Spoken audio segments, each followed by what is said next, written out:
welcome everyone to another episode of the Jonathan Project Podcast, where iron is sharpening iron.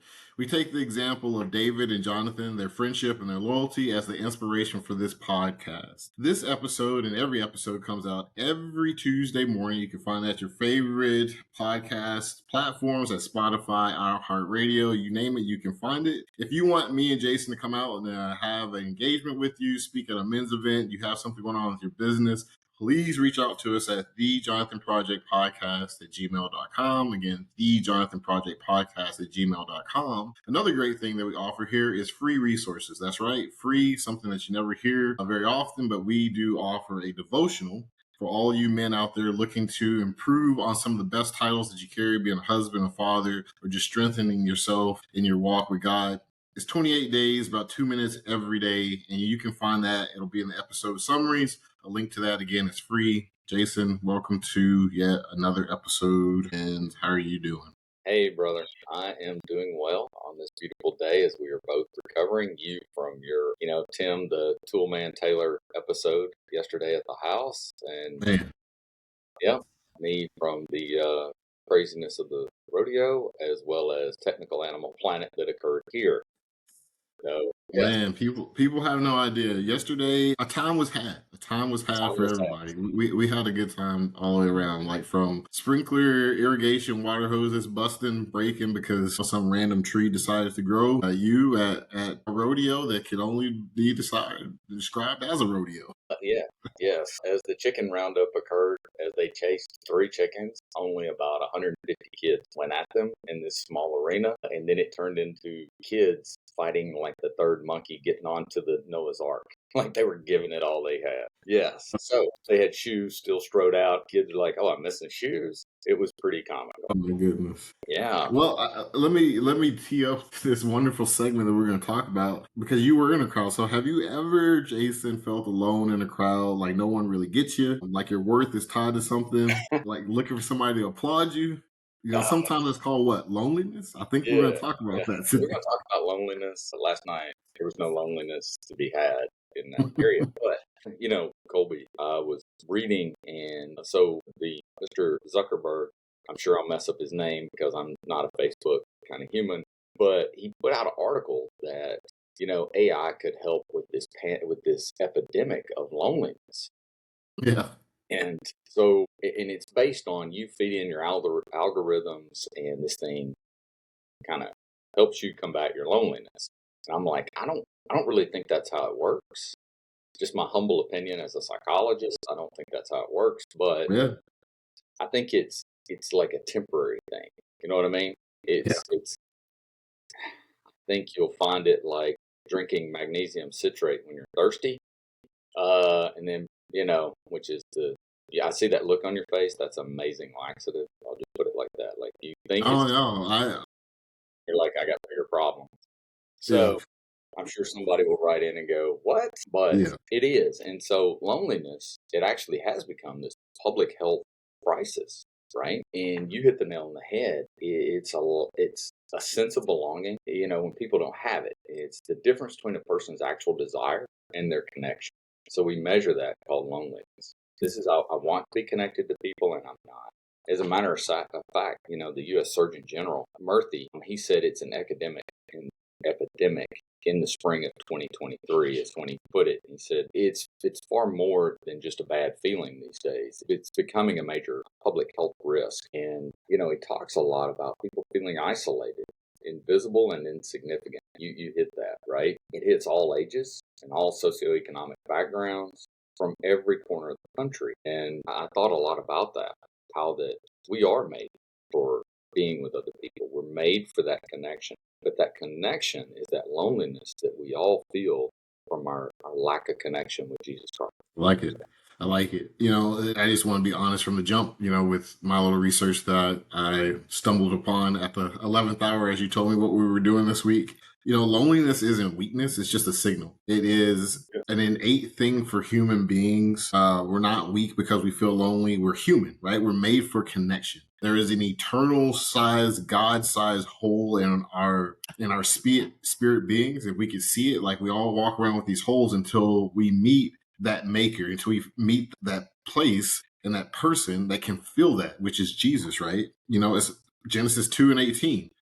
Whole reason Eve comes on the scene is also based off of this verse, and it says it's not good for man to be alone, right? Yeah. We are meant for community. We are meant to iron sharpen iron as guys, and guys are some of the worst. So when you look at these epidemics, kind of stats on loneliness, we have a hard time connecting with other men, in particular, and that's not a good thing, right? You can't do this alone. We've said this many times. Life is a team sport. You said, and I love that aspect in Genesis. That's the very first time it's ever mentioned not good.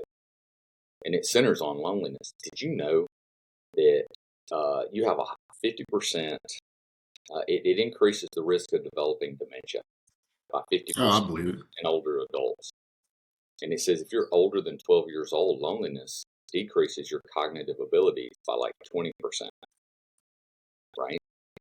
When they do the studies of the blue zone, where people live the longest, and what they find is it's community, it's connectivity, it's that lack of loneliness. And just like you alluded to, or like we've talked about, it's that connectivity with Jesus Christ. And we'll, as we kind of talk later throughout this series, we will talk about, we'll kind of bring up some of the people who aren't affected by loneliness or who have less reported things of it, right?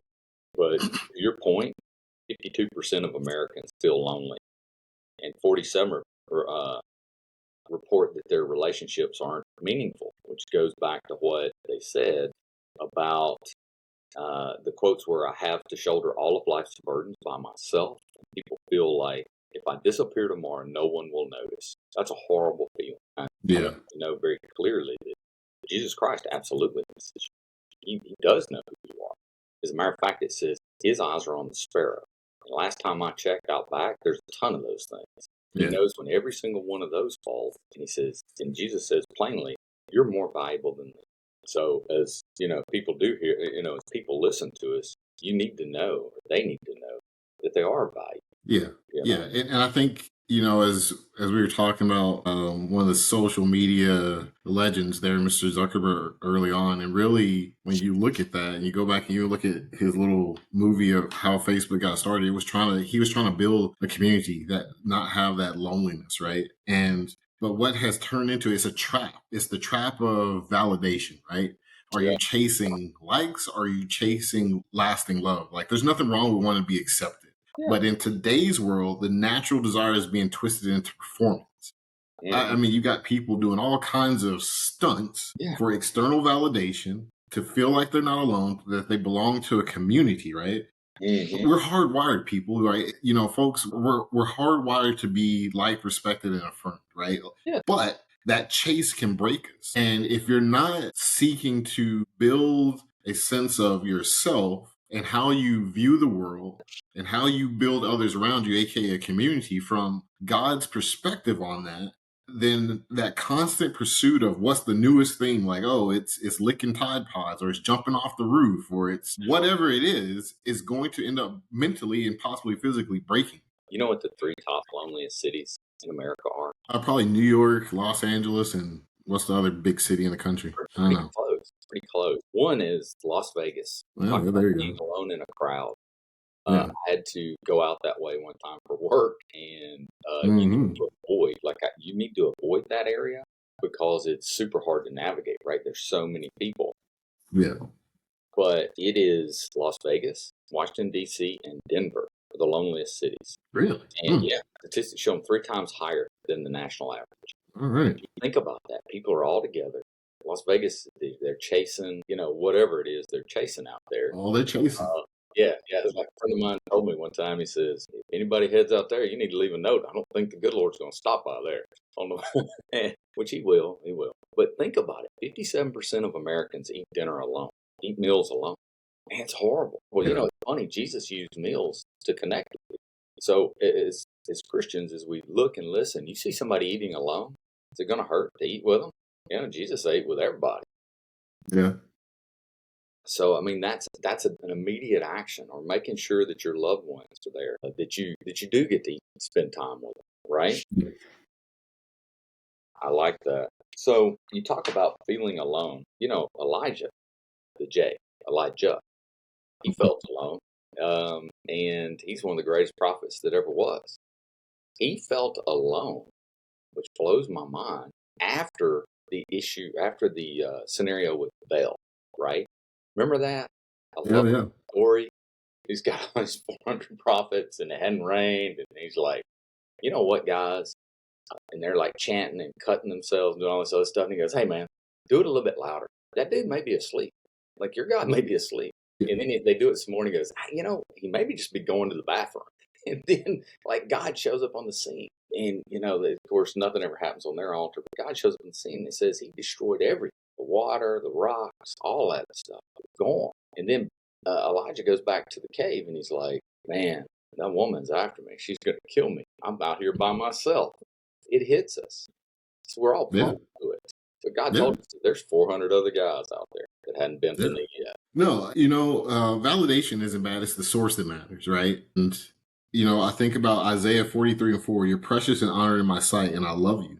You have to know that your worth is not in your performance of the world because that's always going to shift. In God's eyes, as you are, raw, as bad as you think you are, he already validates you and loves you. So much so that he sent his son to die on the cross for you. He's already validated you. So let that one just kind of sink in and rest. You don't need to perform. You don't need to put on an act, right? You don't have to go cut yourself and chant all loud like the prophets of Baal, right? God is already there, the creator of the universe who, he's called you a son or a daughter. You're a joint heir with Christ, right? Galatians 1:10, if I were still trying to please people, I wouldn't be a servant of Christ, right? And that right there kind of sums up the modern world. There's so many people that are looking for their sense of purpose in this world, their community, that they put on an act. And then millions upon millions of people follow them, believing that this is actually this person. And those are some of the most lonely and depressed people. When you look at studies, by and large, influencers are some of the people with the highest mental illnesses writ large, right? So you have to be careful of the source. Validation is a natural thing. We are created. Why? Because we are created to seek the praise and honor of God. Yeah. Satan has come in and twisted all that where we kind of try to find and fill that void with something else. So it's a trap. Validation is a trap. It's a huge trap. You said something just then, and that made me stop. Actually, I got to. Validation, right? When Satan tempts Eve, he goes, eat the fruit and be like God. I want you to be validated, right? We all seek that validation. Am I okay? Are you okay? This, that, and the other. But like you said, Jesus seeks you out as you are. We were just doing the Bible study. My wife and I were in John, and it's about the woman at the well. It says, hey, he goes out there at the 6th hour. So for people that aren't tracking, she was in Samaria, and they hated them so bad they would cross over the river, the Jericho River, Jordan River. I can't remember what it was. Probably Jordan. They would cross it and literally go up the other side and then cross back over. They didn't want to walk through it, but Jesus goes straight through it. And he's out there at noon, the 6th hour, which is noon, roughly about that time, right? To get some water, to see this woman. She's at the well at noon. She's at the well at noon because she can't go to get water with anybody the other way. She goes at the hottest point of the day. You and I have been in the Middle East at noon. It's miserable. It's an emotional event. It's an emotional event. I didn't know you could be that hot without just spontaneously combusting. But there they are. And Jesus sought her out as she was. 5 previous husbands. Nobody in the town wanted anything to do with her. What do you think her self-validation was? Not so good. Yeah. And he tells her, he goes, hey, I didn't know this till today. He tells her, he goes, she's like, you guys, you Israelites believe you need to worship here. We worship here, yada, yada. And he goes, look, I've come here. Basically, you're going to worship in spirit and in truth. That's the first time I've seen that phrase mentioned. And he tells it to her. And he says, he basically tells her, says, I am the Messiah. I'm the one that's going to give you the well or the water of life. And I think that's what so many kids don't get. Because you said, and it's funny that the AI, they throw that out to be a cure for loneliness. Do you know, by demographics, 80% of young people under the age of 18 feel lonely, and they have the highest screen time. They have the highest and largest social media presence. Oh, yeah. Yeah. 43% of people ages 18 to 25 feel lonely, but 73% of millennials feel or say they are lonely. Only 22% of Gen X does, but I think we kind of grew up being lonely, so we like, yeah, it's kind of status quo. But but they do, So when you think that AI is going to be that solution, man, you're trying the same solution. You've been digging in that iPhone for years and your social media, and it doesn't help you. There's just one answer, right? No, I mean, that's good, Jason. And I think for men in particular, I think we're already primed. The pump is primed for us to be lonely. I think women naturally are more innate about making communities, and men writ large are kind of, even with the social media thing, you see a lot more women and these big Mm. communities and things. And I get it, there's a lot of guy influencers too, but we've been taught to compete and not connect, right, as guys. And that cultural kind of conditioning, don't show weakness, be strong, don't cry, show emotions, don't ask for help, is a trap. I call it's like the man box trap, right? Like, you are put into this box that Satan has put you into, right? And it kills this idea of unity, which is one of Satan's biggest things. He doesn't want you unified. Yeah. He doesn't want you getting help. He doesn't want you getting with a brother that has walked ahead of you in the path that can help bring you along. He wants you in isolation. When I use the Discovery Channel example that Jason brought up before, and I think is very, because it's clear to all of us, we watch the Discovery Channel, it's always that one stupid antelope that's like extra greedy or just, I don't know, whatever's going on that day, and wants more water than everybody else. Everybody else jumps and leaves, and this one always gets wrapped around the neck with a nice crocodile necklace, right? So we can't be that same, we can't be the antelope that's just out here isolated, because you're going to get picked off. Not only you, but your family. And loneliness is an avenue to being isolated, right? When you think that I'm all alone, woe is me, instead of seeking out and reaching out and asking for what you need, then boom, he's got you. Here's a 2017 Harvard study that says men without close connections were less happy and less healthy.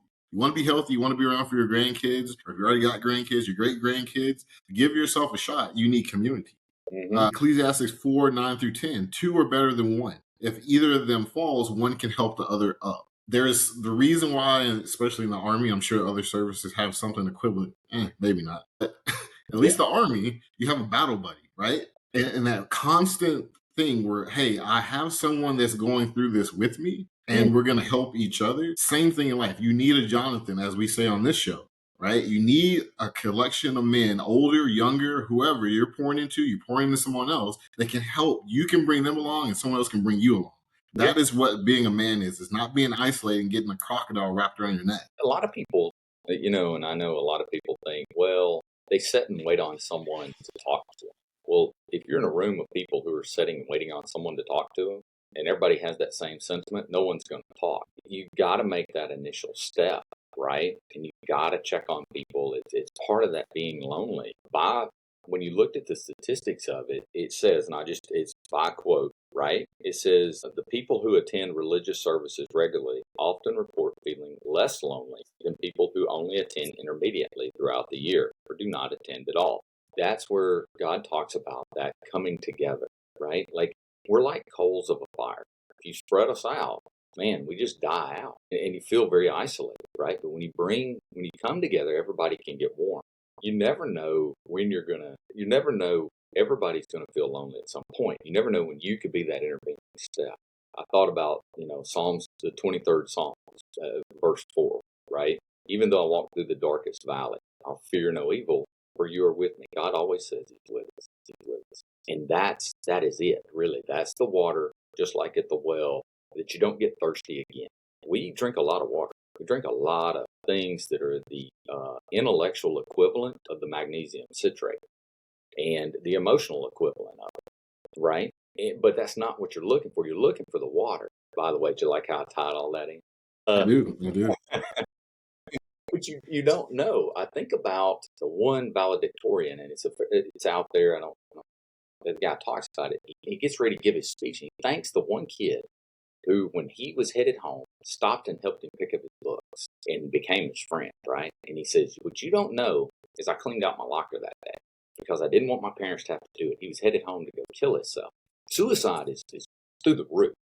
We see veterans dying of suicide. 22 a day, I think, is the number, but I bet it's higher than that. And you see it among kids, and they go, I'm just going to give this a shot, right? Well, here's the deal. Their loneliness has reached a level where they say it's chronic. They don't have good days. And we've talked about episodic, but when it hits that chronic level of it, they're crying out. You have a God-shaped vacuum, Segue into like my next set of notes is Jesus is that friend who stays. And a lot of people may not believe that, but once you start walking with him, right? And that's the key, because he's always with you. But once you turn and acknowledge and you're walking with him, he's going to give you love, and he's not just looking to give you just a like or something like that. He's not looking to just give you something shallow. Right? He wants to give you some deep down love. It says in Psalms 56:8, for example, God knows every tear, every hidden pain, and he still calls us beloved. Imagine that. Like all the pain and suffering that you may be going through as you listen to this or you share this with someone, and someone is lonely, they're going through a rough time. You have someone that is closer than any brother that you, sibling, whoever, that knows every tear, all that pain. And he's willing to take it and walk with you and help you get through it. Jesus was no stranger to loneliness. Mm-hmm. Think about when he was in the Garden of Gethsemane, and he is facing what I can't imagine as pressures. He knows the crucifixion and all that is going to be levied upon him. And he's like, he takes his inner circle, the closest group of guys he has, is just come with me, just pray with me, stay up. I don't judge them because I know how sleepy I get. And I'm like, hey, man, I would have probably fell asleep too. And that had to hurt. He's like, in this moment, he had never been, and when he gets to the cross, even more loneliness, a depth that I can't imagine. He had never been separated from the Father. And for all of those who don't come to know him, that is going to be really the eternal torment of being separated from him. And finally realizing that all the gifts that he's given us, the sunrise and every breath you took, and being separated from him, Jesus felt that for the first time, the depths of loneliness. And so he doesn't want any of us to go through that. And that is the amazing thing about the gospel. It is the whole point. He does not want you to be separated. He wants to have unity. He wants to bring you back together. So he validates us. He gives us his presence, which is the greatest validation there is. I am here with you. As you go through this horrible human experience that it can be at times, right? You have someone that is closer than your mother or your father in Jesus. He's the friend that's going to stay. Separation, isolation, that division, that is Satan's number one strategy, right? He tried it with the angels in heaven. That's why he got cast here. He does it with Adam and Eve. And then all of a sudden, everybody's cast out of the garden. Does it all throughout. It's always about isolation. It's always about separation. So the feelings that people have, and we all feel lonely at different times, and we can feel like, hey, there's no one there, even if we're in a crowd. But Jesus plainly says, I'm always here. I'll never leave you nor forsake you. I love in Isaiah where he says, do not fear, I'm with you. Do not be dismayed, for I am your God. He's talking to Israel, right? And you look on down in James, draw near to God and he'll draw near to you. Put that forward. As a matter of fact, he's already tried to draw near to you through the crucifixion, right? Through the resurrection. I love Jeremiah. Then you will call on me and come to pray to me, and I will listen to you. You will seek me and find me. And when you seek me with all your heart, that's amazing. God wants a relationship with you. People say they're lonely because they don't have these meaningful relationships. But the Bible, it talks about that right there. Yeah. It's a lie from Satan that says, you know what? You're unlovable. Nobody cares about you. You're totally different. And all those things insulate you into a form of isolation. And that's not what it's about. No. That's where, when you find that meaningful relationship going forward to combat that loneliness, is through that relationship with Jesus Christ. Oh, that's good, Jason. That's really good. Yeah. I kind of looked up some different things as Christians as we go forward. We got to help others combat this loneliness. I was kind of looking up a few kind of things to go forward with. You got any thoughts on that as well? Well, I think the cure to loneliness, in my opinion, right, and what I'm going to always offer up to men is, being alone with God cures your everyday loneliness. As weird as that might sound. right? We see Jesus demonstrate this, and this is why I say, to me, this seems like this is the cure, or the practical step moving forward, right? It is Jesus would withdraw and he would go back. Jesus knew the source, right, of where he would be validated, who it was. He had been betrayed by close friends, or he would be. He knew this. He was abandoned. He went from being Hosanna, and a few days later, it's like crucified. So he understood the sting of loneliness, but he also knew where his source of who he was and his identity and his purpose and his reason and where his source of love was. That's the Father. That's where you have to start as guys. If you don't have that relationship with Jesus Christ, let me encourage you here now to make that decision. Why? Because from there, it's amazing how your Father who's in heaven, through his Son and the Holy Spirit, will guide you to everything that you need. Everything you need will flow and stem through that relationship. So the cure, latch up with Jesus, because he has everything he needs, right? Or I should say that you need. So it's interesting you said that, and so in Philippians 4:6 and 7, it says, encourage us to not be anxious about anything. Anxiety is a major thing in today's society. Yeah. The more people have anxiety than probably we've ever seen, right? But it says, don't be anxious about anything. But in every situation, prayer, you highlighted it, just like in Jesus' example, prayer and petition, right? And thanksgiving. Present your request to God. I think we forget about Thanksgiving. We started being thankful. That goes back to that gratitude journal we talked about. Yes, sir. Once you start going, I'm thankful for, you look at the cup. Everybody's cup's half full. I don't care who you are, whatever. It's how you look at it, right? It's like when people go, well, you either read a text with a smile or a frown, and it'll determine what it says. That's the truth, right? So you either look at it, and that giving thanksgiving is key. That alone time in prayer, I think that's absolutely phenomenal. No, man, that's key. You have to build that relationship. It's not about being busy. It's not about joining a bunch of different social media groups or clubs. It's being, found and known by him and being anchored in his presence. I love what Psalms 46:10 says, be still and know that I'm God. Again, you don't have to perform for God. You don't have to try to impress him. Yeah. He already knows all your little secrets and all this stuff, and he still loves you. And he still wants to walk with you. That should be an amazing thing, because I don't know if we can really say that with all of our friendships and all these kind of things. There's some line that could be crossed that it would sever that. With Jesus, he already knows all the red lines, whatever you want to call it. They've already been crossed, and he's still there. Because Romans 8:28 says, while we were still sinners, he died for us. You just have to be still and remind yourself, like Jason said, all the things that has happened in your life.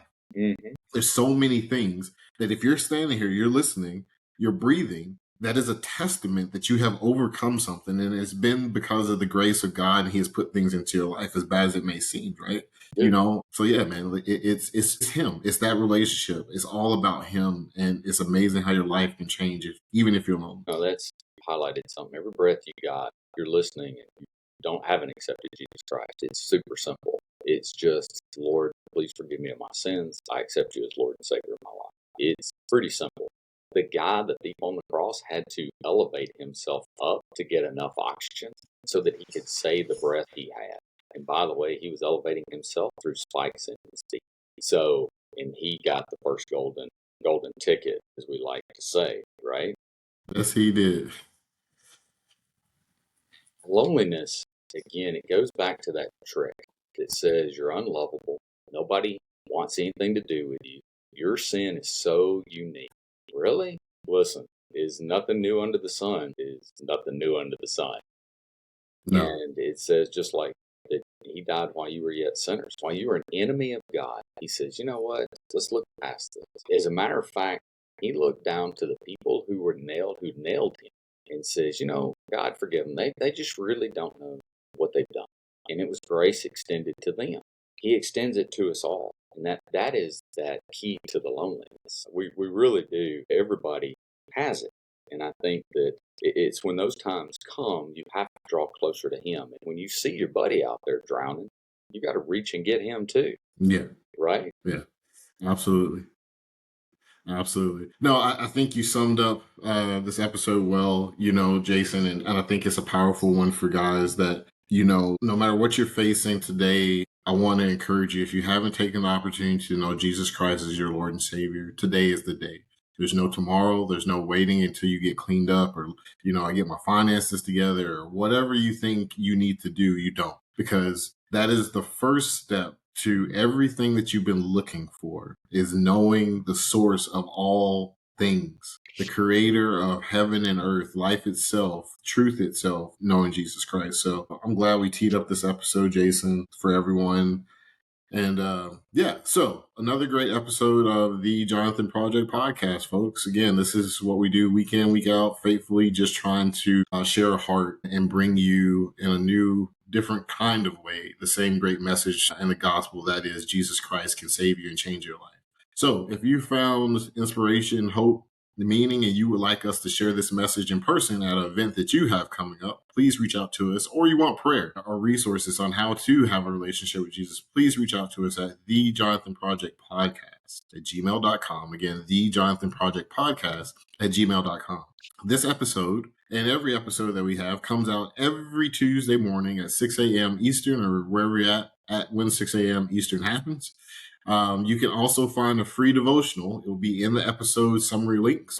Again, great devotional will help you walk, build that relationship with Jesus Christ if you already have it. 28 days, 2 minutes a day. You can't beat it because it is free. So again, thanks for all that you're doing for us there, Jason, and just the encouragement that you give me and here. And I look forward to talking to you again soon. All right, brother. Talk to you soon. See ya.